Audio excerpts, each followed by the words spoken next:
Connaissez-vous le Dépistafest? C'est un festival de dépistage des ITSS qui a lieu un peu partout au Québec jusqu'au 16 juin. On s'en va sur place pour en savoir plus. Le Dépistafest, c'est quoi? C'est le seul et unique festival du dépistage au Québec. On offre aussi la vaccination hépatite A, B et le VPH. C'est la première stratégie de prévention en ITSS. Si tu connais pas ton statut, tu n'es pas traité, donc la transmission est là à ce moment-là. Tout le monde devrait avoir, ça doit être inclus dans leur vie, le dépistage. C'est prendre soin de sa santé aussi.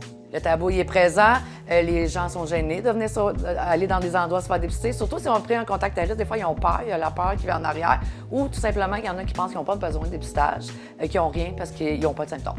Mais le plus grand symptôme d'une ITSS, c'est qu'il n'y a pas de symptômes. Fait qu'il faut se faire dépister, c'est important.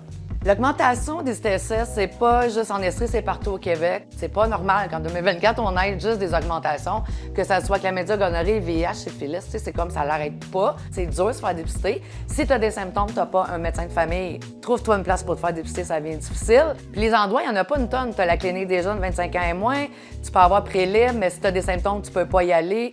Fait que ça reste qu'il reste pas beaucoup de place pour faire dépister. Il faut trouver des moyens pour rendre accessible, qu'il y ait plus d'endroits pour ça. Puis le Dépistafest sert à ça, justement, pour donner la chance aux personnes de venir se faire dépister, mais aussi connaître où aller se faire dépister aussi. Il faut qu'on en parle, il faut qu'on mette des mesures en place pour rendre plus accessible le dépistage.